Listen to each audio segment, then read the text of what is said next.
Welcome to lecture number 16. We will continue from where we left. So, let us see where we left. So, this is where we were in the last lecture. What we had done was that we had derived this expression for ionization of dopant. So, if you have a dopant, and I am considering now a monovalent dopant, namely that which has only one ionization, that means it can go from 0 charge state to +1 charge state, or donor rather, I should say donor here. D stands for donor. So, so we have a donor which is monovalent, meaning that it can go from a charge state to from 0 to +1, like phosphorus in silicon, where with its 5 electron phosphorus is 0. When it gives away 1 electron, then it becomes phosphorus plus, that means D plus. So, if so, then if I add so much quantity of 10 to the power 16 per centimeter cube of phosphorus in silicon, then question we ask is, out of those 10 to the power 16 atoms that we have added of phosphorus in silicon, how many of them are in what fraction of this 10 to the power 16 goes into +1 charge state? Of course, the remaining is in then therefore 0 charge state. So, that what fraction goes into +1 charge state is given by this expression in red. And similarly, if we have a acceptor, monovalent acceptor, meaning thereby something which is in 0 charge state normally, when and then it can also go in -1 charge state by accepting an electron. So, if you have acceptor like boron, for example, if I have added 10 to the power 16 boron, meaning this number here Na, if I have added 10 to the power 16 number of boron atoms, then the question we ask is, how many of them would go into -1 charge state, and that, or what that fraction will be? That fraction is given by this expression in which is written out in green. All right. If so, then remember, now all these quantities are depending on where the Fermi energy is. Remember, Ea level is known, Ed level is known. So, only thing, and Na is known, this is what we have added, and Nd is known, this is what we have added. So, we can determine this Nd plus and Na minus if we know where the Fermi energy is, where this Fermi energy is. That is a question we will answer a little bit later, but this is the expression which tells us how much of it will ionize.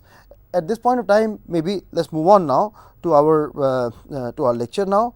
First question, let me just try to write this down again one more time for you. This Nd plus over Nd we are deriving as 1 by 1 plus e to power Ef minus Ed by Kt, Kbt, and similarly we are deriving Na minus over Na as being equal to 1 over 1 plus e to power Ea minus Ef by Boltzmann constant times temperature. One thing which I did not mention in last lecture, and something which may confuse you sometime, about what these energies are. So, first let me point that out to you, that if you have this as a Ec level, this as a Ea level, somewhere is the 0, let us say here is the 0 energy. So, with reference to this 0 energy is this Ea and Ec level. So, sorry, Ea, Ec and Ev level, valence band energy level. And now, if I add the dopants, then as I have already mentioned, that dopant donor is this is the Ed level, and this is then therefore Ea level. As I have written, there is no confusion, everything is measured with respect to this reference energy. So, Ea is this level which we are talking about, that means it is measured from this origin here, from this reference here, However, often if you look at a textbook or if you look at a handbook for this data, if you look at phosphorus and ask for where is the dopant level, then often it is said at 30 milli electron volts. For example, what they are then quoting is that this energy difference. In that case, the energy difference being quoted is not really the Ed level with respect to some 0, because that 0 is not specified. If a book gives you, or a textbook or a handbook gives you a number, it's 30 milli electron volts for Ed, for example, then obviously it is assuming some reference, and you must know what reference energy it is using. when they say some number like 30 milli-electron volt for a dopant, then it's always with respect to the relevant band edge. In case of donor, since it exchanges its electron in conduction band, then this reference energy really is with respect to the conduction band energy. That means 30 milli-electron volts is this energy, then in that case this energy which I have just marked out here. If it, and it's similarly for boron, in silicon, if a energy is given as 10 or 20 or 30 milli-electron volts as EA level, acceptor energy level, then what is being quoted is this energy difference with respect to the band edge. So therefore, when you work on this, then you need to keep track of it, that when you substitute this ED and EA in here, you can't substitute this as 30 milli-electron volts. You have to substitute it with respect to a common reference which is somewhere we don't know where that is. It's choice, it does not matter, because you are always dealing with difference of energies. So whatever is the reference, that will cancel out. The only point is, whatever is the reference you choose for ED here, same reference you must choose for EA also, and then whatever the Fermi energy you will deal with must have also the same energy level. As long as you are doing that, then you are okay. So for example, if this was 10 milli-electron volts and this was, let us say, 30 milli-electron volts, then I will first choose a reference. Suppose I choose a reference as EV equal to 0.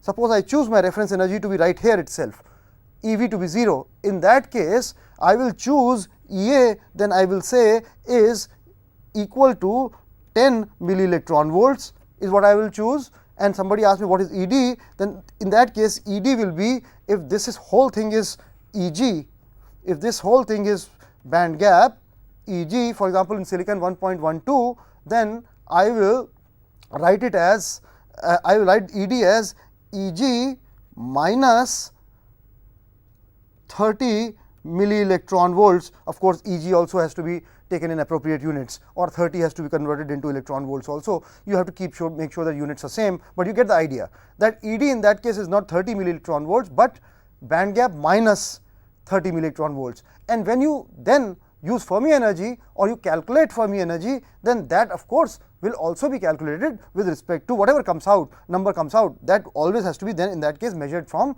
whatever your reference was, which is EV equal to 0. So this is a point you need to keep in mind, because you will find often the numbers quoted in handbooks which are with respect to the band edges, respective band edges, and you must, if you are going to use them for some calculations, you must make sure that you are using at least a common reference. It does not matter what reference you chose, you are welcome to choose anything as your energy reference, as long as it remains the same reference throughout the calculations for every energy quantity, all the energy quantities. So that's one point you need to keep in mind. Now second thing is, let's look at using these expressions, let's look at ionization and a qualitative idea of where the Fermi energy would be. So let's begin with this, and last lecture we are finished at the point where we were talking about complete ionization, and what does that mean. Let's try to understand that for a minute. So one thing I would like to point out, let's construct a picture again, that here is my E conduction band edge, here is my valence band edge, and let's add some donors to it. For example, let's just add only donors, no acceptors. So if I add donors to it like this, here is the donor, I have added in it, let's say 10 to the power 16 of these, or whatever that number is. Schematically speaking, I have added here 1, 2, 3, 4, 5, 6 of them here. All right. So if so, then question I ask is, can you determine qualitatively? Let's look at how the ionization will proceed. Suppose the Fermi energy was here. Let's call it EF1. Suppose Fermi energy was here. This is suppose. Then let's look at this expression. What happens? Let's ask what fraction of donors are the phosphorus atoms in silicon that I have added. How many of them are ionized? What fraction is ionized? Now notice EF in this case, EF minus ED is what appears, Now, if you look at EF1, so therefore, if you look at EF minus ED in this picture that I am showing here, this picture I am showing here, you see that this number would therefore will be very large negative. It will be very negative number, because EF is much smaller than ED. So, it will be a large negative number. What does that mean? That means that what that means is that this exponential quantity will be almost 0. This quantity will be almost 0, and hence what will we have?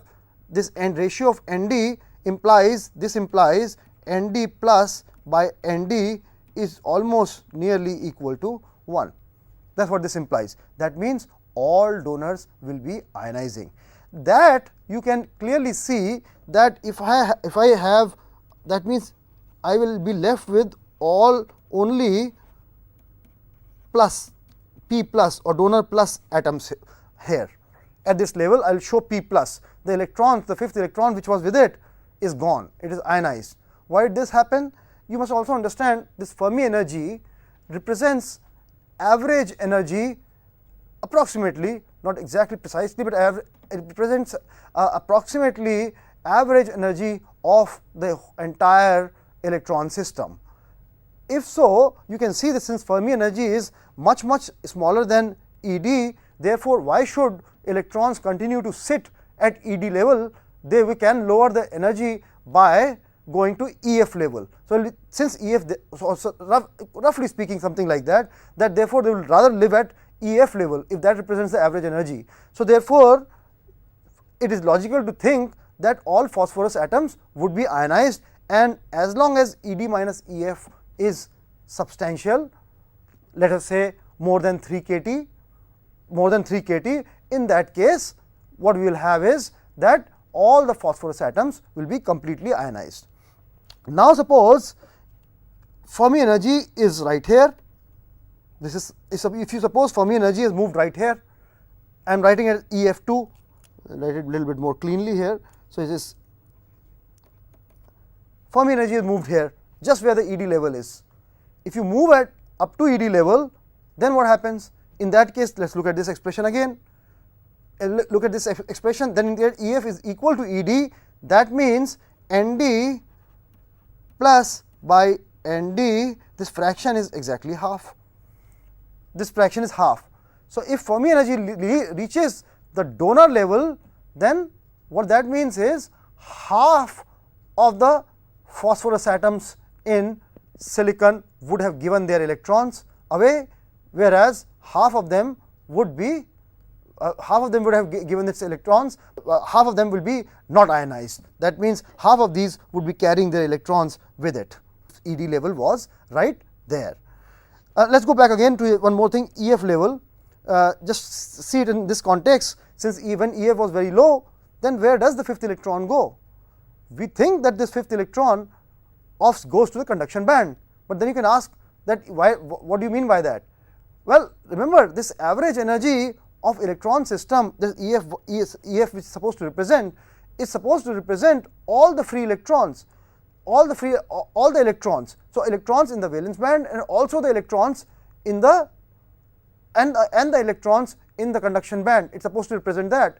So, if there is electrons in conduction, so though we say that some electrons have gone in there, this average of all these energies is EF1.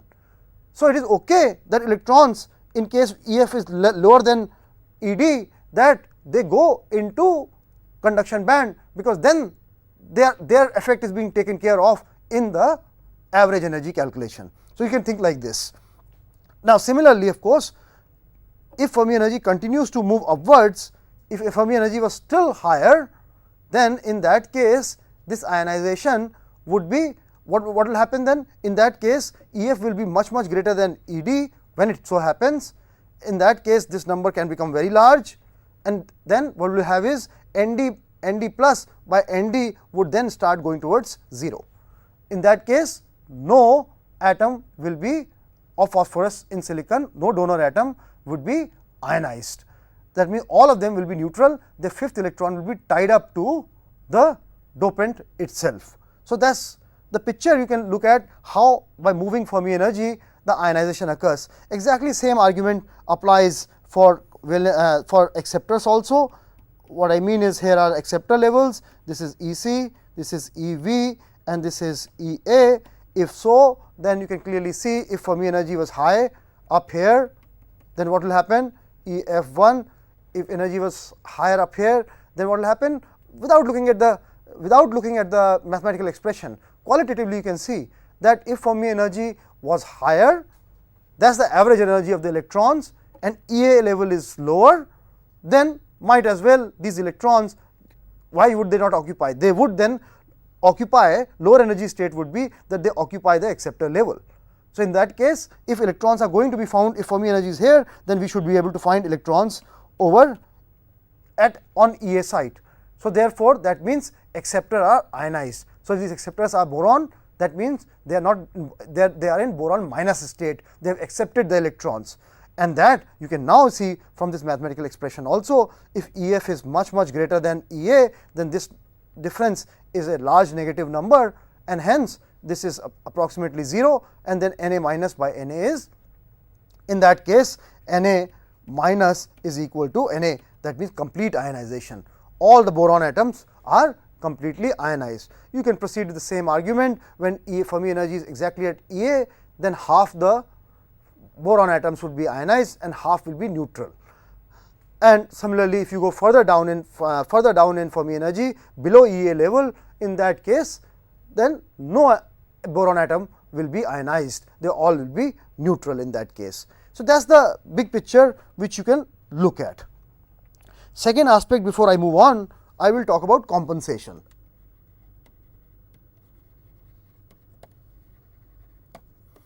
Now, what I am going to do is, I am going to add two types of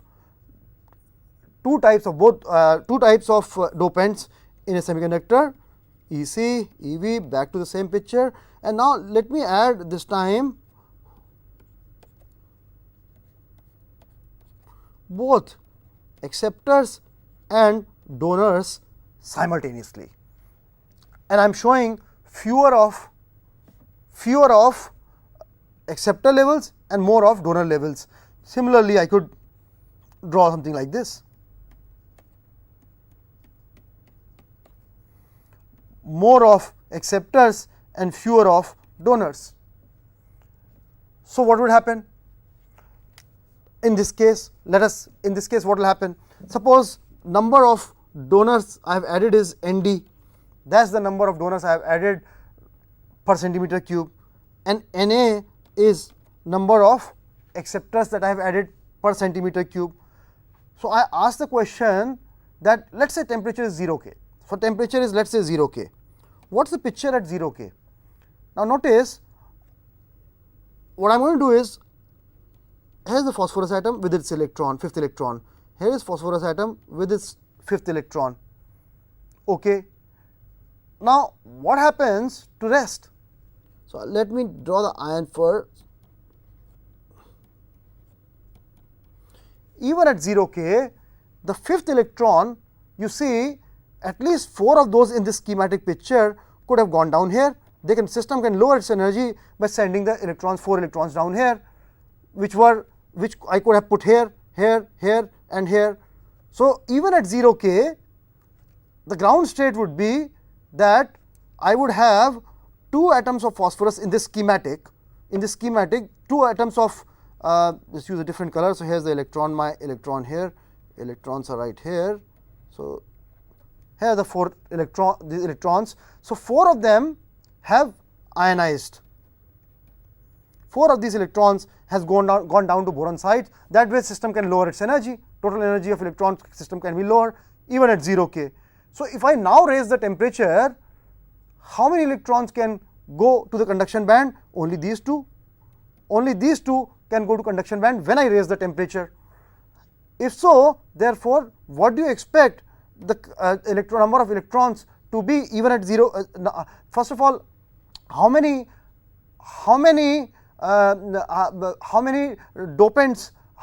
dopants Nd will be not ionized? That clearly number is equal to Nd minus Na.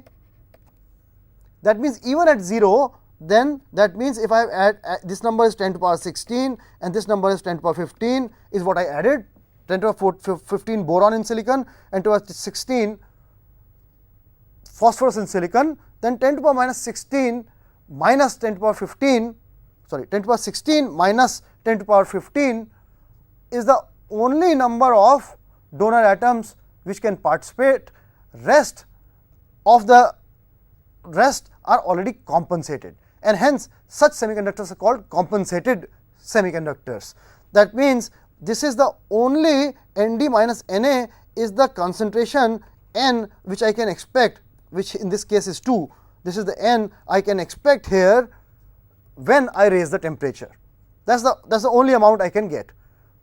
I hope you can see this qualitatively, which I will prove exactly precisely. Similarly, by same arguments, you can see here in this case where I have this phosphorus, so many phosphorus levels Ed, and which means Nd of these I have added here. Now in this case, this number is 10 to the power 15 and this number is 10 to the power 16. What will happen? These electrons will, at least these 4 electrons will come down here even at 0 K. Suppose temperature is 0 K. So these 4 electrons will come down here. So what do we see? We see that in this picture, just like in this picture, all Na were ionized and Na number of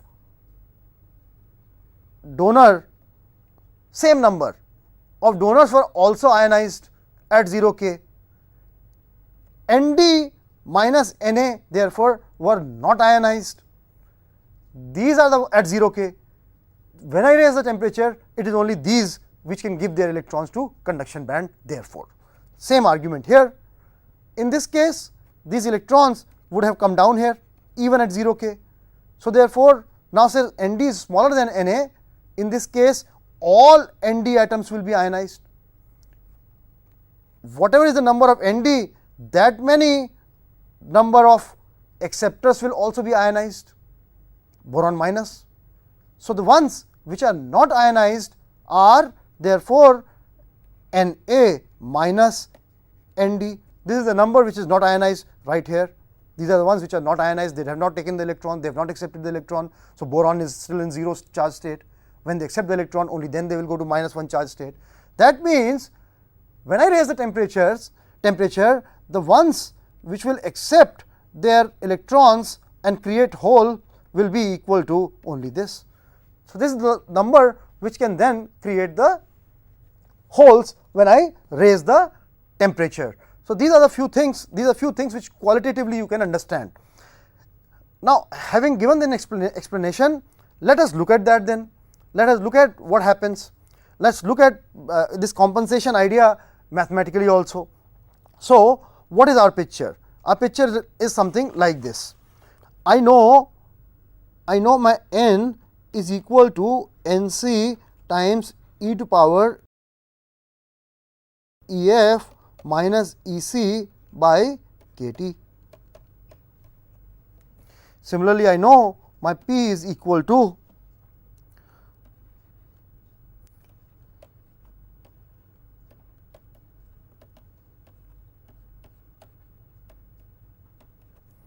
okay.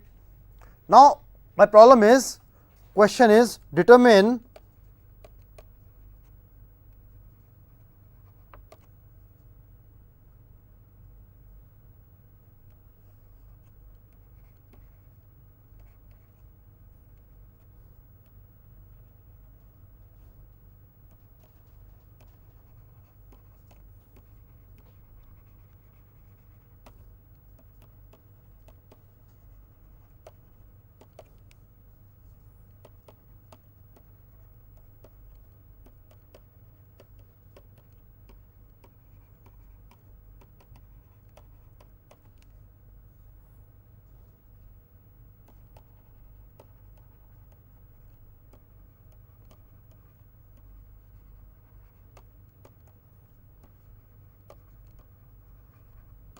so these are my assumptions. We want to determine N and P when there is complete ionization. What does that mean? That means when Nd is equal, that means whatever dopants I have added, whatever donor I have added, phosphorus atoms I have added, all of them have ionized. Whatever boron atoms I have added in silicon, all of them have ionized, and we are assuming monovalent.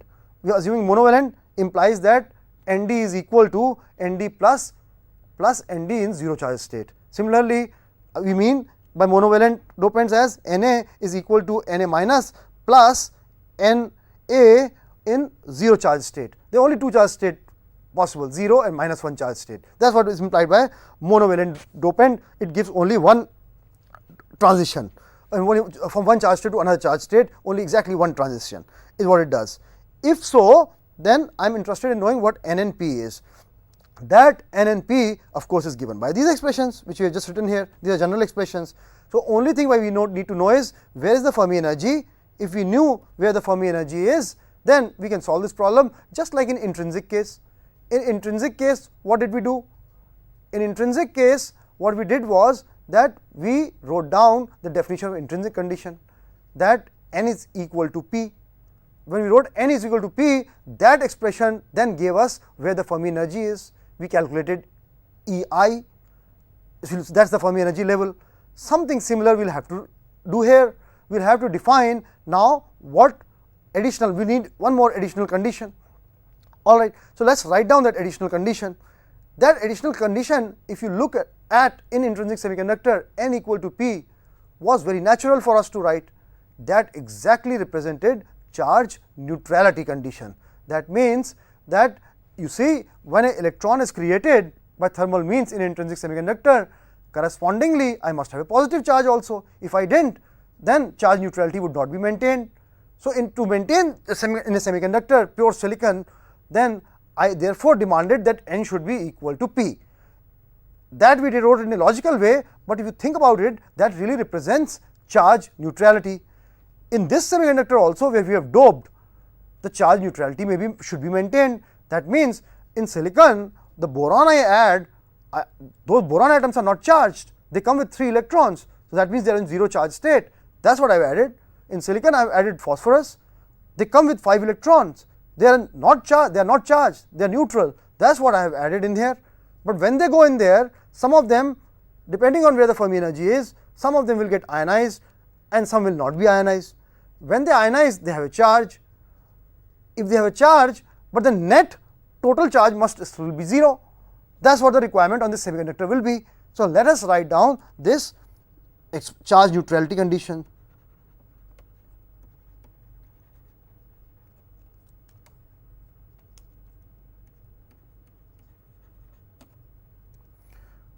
It said, what are my negative charges? My negative charges are n. What else is my negative charge? Of course, Na minus. The boron atoms I have added and have become minus charge.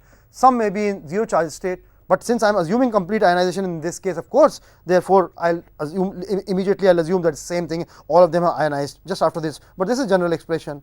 Similarly, number of positive charge should be equal to positive charge, and positive charge is because of holes plus Nd plus.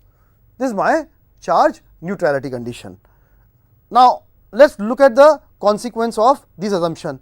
I have made assumption that Nd is equal to Nd plus, Na is equal to Na minus as a consequence of complete ionization. What that means is that if this is Ec, this is Ev, I do not need the details of where Ea and Ed levels are, Ed and Ea, as long as Fermi energy is somewhere in this region here below Ed and above Ea, then I have shown to you that complete ionization will occur. As long as Ea is below above Ea, Fermi energy is above Ea and below Ed, then all the dopants will be ionized. Let us say 3 kT from each of these points, the Fermi energy is away from that.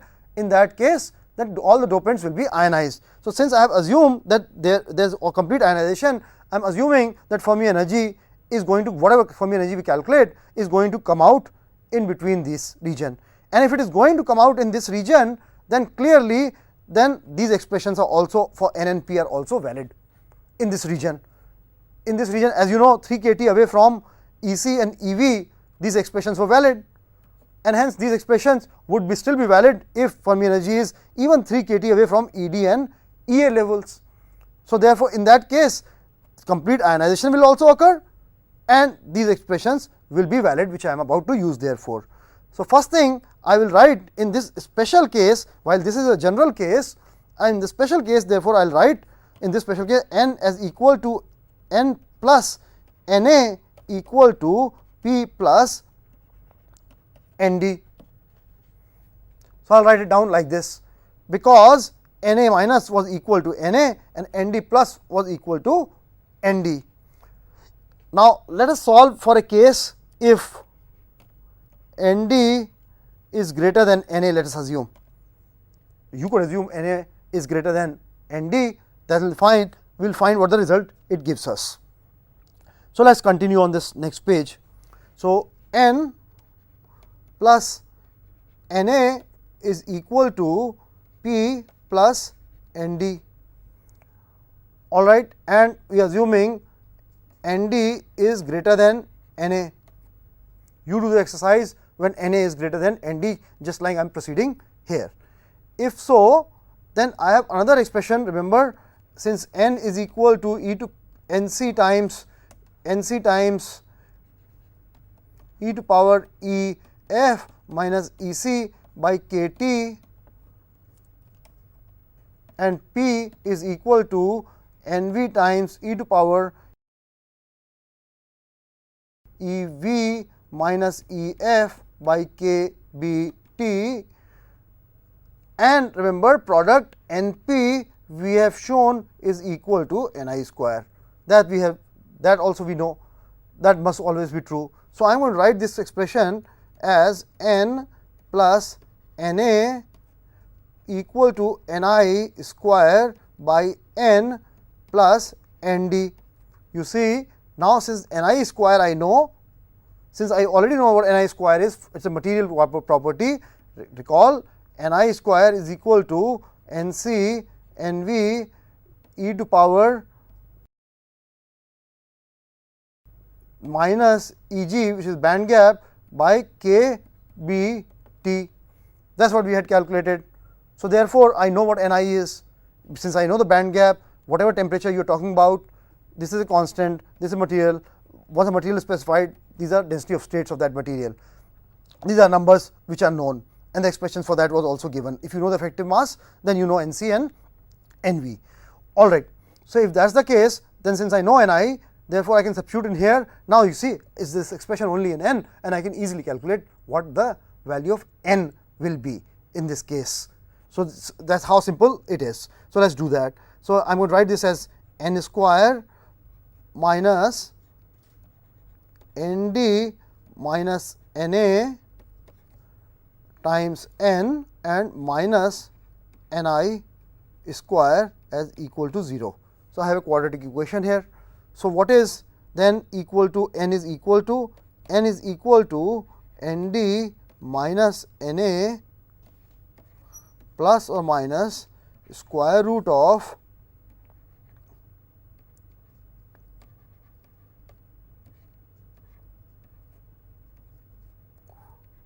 four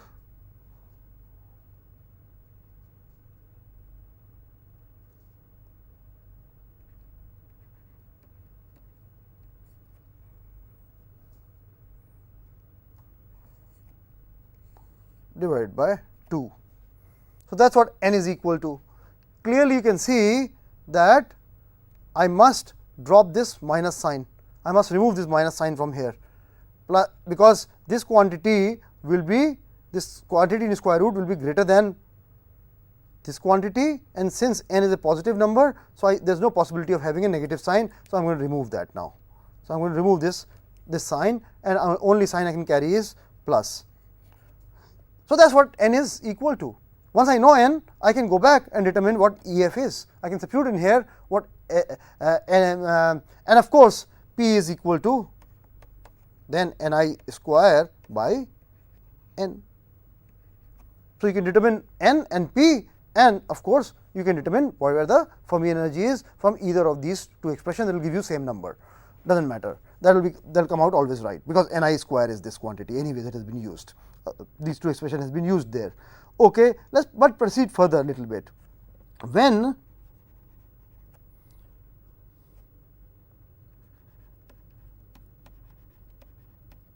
much greater than, not greater than, equal to 2 Ni is greater than 2 Ni, in that case what happens? I can drop this term, this 4 Ni, I can drop this term, because Nd minus Na square will be much greater than 4 Ni square in that case. If so, then what will happen? Then I will get basically N is equal to Nd minus Na. This is a key result. And that means also that P is equal to Ni square by Nd minus Na. All right. If you were to do the same exercise which I am asking you, which I have asked you to do, that Na is greater than Nd, then you solve for P in that case. In that case, you solve for P, and you would find, by going through exactly same process, you will find P is equal to Na minus Nd, and you will find therefore N is equal to Ni square by Na minus Nd, since Na is much greater than Nd. So, these are the two values you will get, and you can determine where the Fermi energy is also based on any of these expression. Now, notice this result which we got, this N is equal to Nd minus Na. Recall that this is exactly what the compensated semiconductor was. When we said, since in this case donors are greater than Na, you recall this picture we have drawn here, where Nd is greater than Na. I have shown 6 levels here and 4 levels here. If that happens, even at 0 k, we had said that at least 4 of these, whatever is the number of Na, would be ionized already, and these equal number of donor atoms would also be ionized. What is left at 0 k is Nd minus Na, which are not ionized, which eventually will give you the electrons in the conduction band when you raise the temperature, and that can then be in Nd minus Na. Notice we have gotten that result now. We have gotten that result that N is equal to Nd minus Na. Okay. And of course, conversely, if Na was greater than Nd, then precisely similarly you are going to get the exactly same way you can get Na minus Nd. Maybe it is worth looking at some numbers. In silicon, for example, Ni, as you know, is about on the order of, at room temperature, at 300 K, that is, I am talking about 300 K, 10 to power 10 per centimeter cube. Now, suppose you have Nd which was equal to, let us say this is equal to 10 to power 17 per centimeter cube. This is the phosphorus atoms you have added, for example, this many, and Na is equal to, let us say, 10 to power 15 per centimeter cube, this many boron atoms you have added. Then what is N equal to? N clearly therefore is approximately equal to 10 to power 17 minus 10 to power 15, which is approximately equal to 10 to power 17. That is what the value of N will be. Then what will be the value of P? Value of P will be therefore equal to 10 to power Ni square 20 divided by 10 to power 17, which is equal to 10 to power 3. Here is this number, let me write down this more cleanly here, 10 to power 3. Now, this requires little bit of discussion. Now, I am going to put this in red here, caution. This is a matter which confuses some students, and often I get this question, that calculation we have done shows N is equal to 10 to power 17.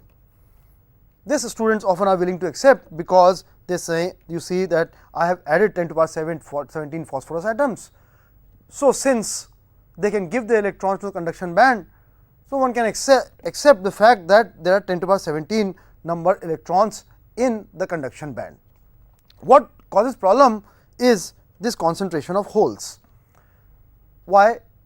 The argument made is as follows, that when you have an intrinsic semiconductor, since we are saying Ni is 10 to power 10, that means at least 10 to power 10 electrons are here and 10 to power 10 holes are here.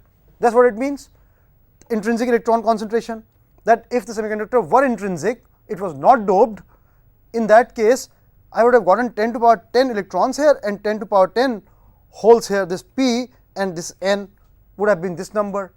Then I have taken this semiconductor at same temperature 300 K and added now some phosphorus and boron, does not matter boron is there or not, because anyway all boron is compensated right up front anyways. It is like 10 to the power 17, and if you added 10 to the power 15 boron, then 10 to the power 17, 10 to the power 15 of the phosphorus atoms are anyway gone to compensate boron. Once they have compensated, then that is out of our calculations. Only thing which is going to play part is what is remaining phosphorus atoms. So anyways, so whether you added only phosphorus atom or you added boron, that is not the issue, boron also, that is not the issue. But point is that if you added a dopant, if it is a dopant dominated, then in intrinsic semiconductor itself you had 10 to the power 10 electrons and 10 to the power holes. When you added donor atoms, then n is increased to 10 to the power 17, that is acceptable. Then why is it that holes have become only 10 to the power 3?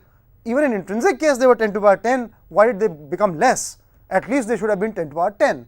That is one problem which I often hear from students. So I would like to clarify that point to you in a minute. Then this I will try to clarify to you through a plot, and then hopefully keep this question in mind. This I am posing as a question which may be in your mind also, and I will try to clarify it, but I will do so through a plot. So let me replot something which was taught to you earlier. If I plot 1 by T versus log of, since less space here, carrier concentration.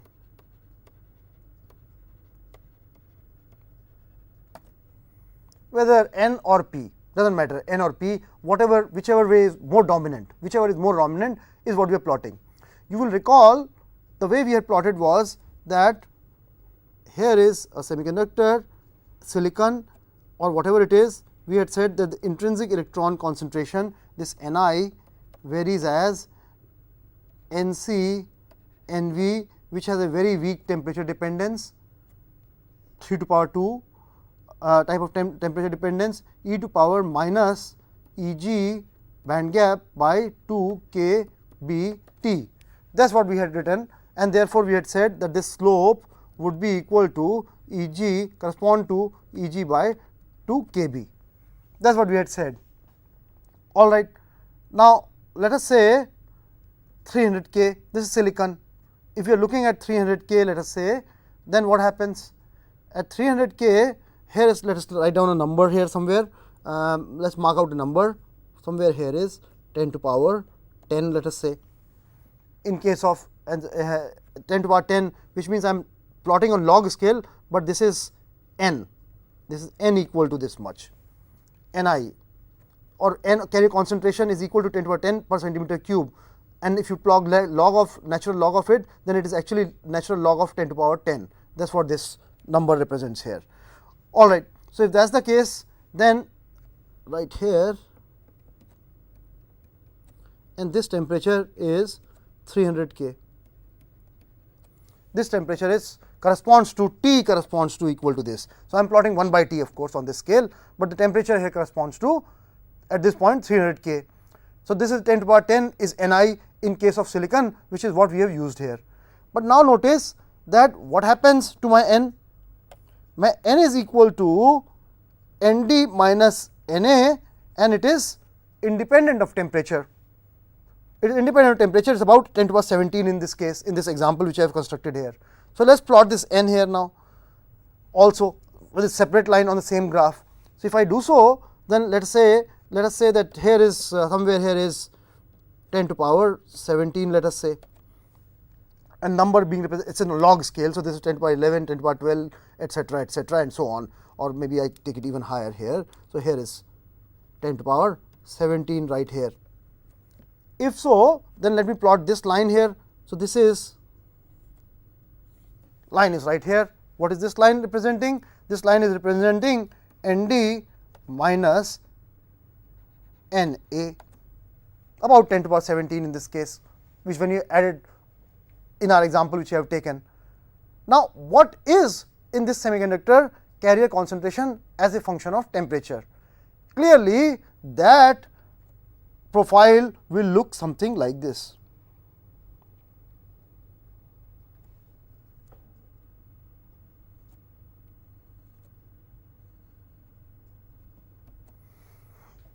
Meaning thereby, with this blue line, basically if it was semiconductor was intrinsic, then it would have followed green line. But when semiconductor is doped also, then the concentration would follow blue line. Why? Clearly, now this is where you can clearly see that at 300 K, what happened was I had Nd minus Na as 10 to the power 17. That means that when I had this semiconductor right here, I had at 300 K 10 to the power 17 electrons could go up into the conduction band. Intrinsic concentration anyway is very small, it does not dominate. But when we go to temperatures higher and higher, this way is temperature increasing. Temperature increase 1 by T is what I am plotting in this direction. So, temperature is increasing in this direction. So, as I go to higher, so I start with somewhere here and I go for higher and higher temperatures. As I go to higher temperatures, remember around this area what happens? In this region, your Nd minus Na is now comparable to, in this point they equal, Nd minus equal to Ni. And what was my assumption here? Notice Nd minus Na should be much greater than 2 Ni or Ni, does not matter. 2 factor of 2 when we are talking about order of magnitude, it matters, does not play a serious part. So, Nd minus Na should be much greater than Ni. So, clearly that is true in this region. In this region it is true, in this region where Ni is this green line and Nd minus Na is this red line, and clearly red line is much greater than this blue line. Remember, this is log scale. So, this is much greater, but in this encircled region, these two numbers start becoming equal. And what happens?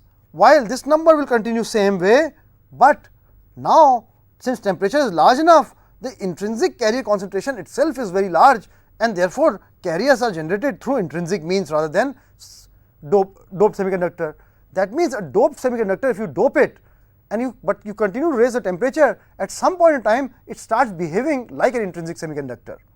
So, that is the point, that this is 10 to the power 17, when 10 to the power 17, and when temperature is large enough, then anyway when intrinsic carrier concentration becomes 10 to the power 17 or higher, then this number becomes even large and starts following green line because of intrinsic reason. Fine, but always remember this, that at any given temperature, even at 300 K, when 10 to the power 17, I do have law of mass action. It is, that means that, recall that n plus, this came from n plus p recombination and generation and the generation process. This equilibrium between these two processes dictated this, that n product n and p should be constant. If you, that means, increase this, then you must decrease this. You cannot therefore argue that even at 300 K, when n became 10 to the power 17, for the reason shown, this is doped semiconductor. So, when n became 10 to the power 17 at 300 K, although intrinsic means could have given 10 to, if its semiconductor intrinsic, then P would have been 10 to the power 10, the holes would have been 10 to the power 10, but no, they cannot be, because this, in thermal equilibrium, this condition should always be maintained, that Np is equal to Ni square. That condition is requirement of thermal equilibrium, just in the same way as you have studied in your chemistry course, where if you take two reactants and if you increase one, then other one concentration of other must be decreased to keep the rate of reaction the same forward, and you maintain the equilibrium. To maintain an equilibrium, either whatever is on the left hand side of the equation and the right hand side of the equation in chemical equilibrium, either if one quantity on left hand side goes down, then the other must increase, or proportionately on the right hand side everything must increase. correspondingly. Since in this case it is annihilation of electron and hole, that cannot happen.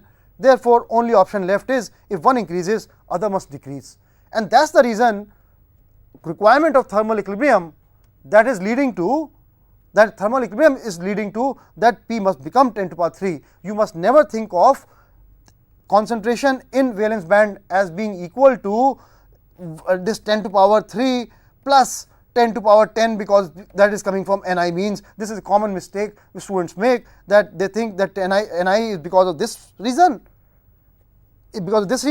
and because of this Ni anyways, Ni was 10 to the power 10 at room temperature, therefore add that number also to it. That would be wrong.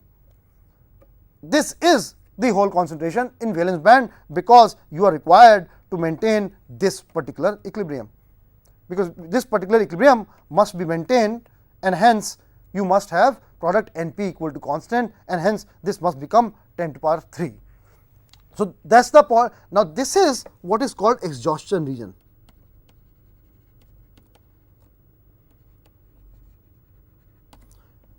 This is where really the semiconductors work.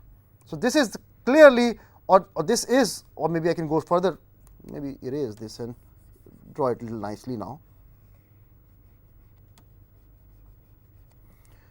This is the region, this is the region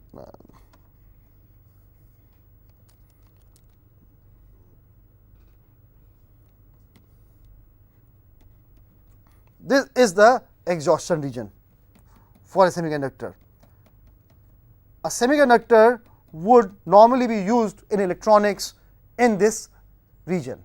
So, I will finish my class here, and I will show, eventually you will understand the point that whether a semiconductor is doped or undoped, if temperature increases beyond this point, if it goes temperature on this side, then semiconductor will behave like intrinsic semiconductor.